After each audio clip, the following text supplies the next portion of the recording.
اعظم يعني. ما خوفها كان اعظم. 50,000 جنيه دي ما كانتش في الشهر، هي دي الصدمه. طبعا استفز العامه ان ال 50 جنيه، ال 50,000 جنيه دي كانت في الشهر، لازم 50,000 جنيه دي كانت في اليوم مش في الشهر. تمام؟ اللي هو ازاي؟ سرعان طبعا الترند ضرب هوب. دي انا اول مره اقولها، خلي بالكم، يعني 50,000 جنيه دي كانت في اليوم، يعني 50,000 جنيه استفزت العامه دي في الشهر. 50,000 جنيه يا اخوانا والله العظيم دي كانت في اليوم مش في الشهر. يعني كده بالنسبه لي ده هو معلش بالنسبه له هو، لكن انا بالنسبه لي انا كنت متفق على ان هي هتاخد 50,000 جنيه مقابل ان هي تشتغل معانا هنا في الشركه بالراتب ده. العمده عايز يشغلها في الشهر ب 50,000 جنيه. ب 50,000 جنيه، وانا كنت عارف ان سما المصري مش هتشتغل في طب الشهر. انت مش شايف ال 50,000 جنيه دي كبيره؟ في الشهر ولا في اليوم؟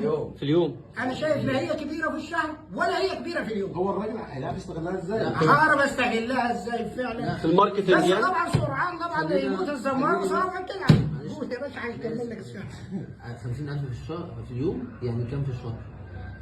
بص انا في اليوم اللي انا احتاجها فيه، اه فعشان ما ادلسش بقى يعني انت ممكن تحتاجها 4 ايام في الشهر بس؟ ممكن استنى 4 ايام، ممكن 10 ايام، المهم ما كانش اقل من 10 ايام. يعني السما المصري معايا في شركه ما كانش هتعمل اقل من نص مليون 500,000 جنيه في الشهر. يعني احلى شغلانه. كام؟ وهي عملت ده، هي اصلا من ورايا عملت دعايه لشركات كتير، تسويق عقاري. انا ما رضيتش اتكلم من اول يوم او ثاني يوم عن الترند.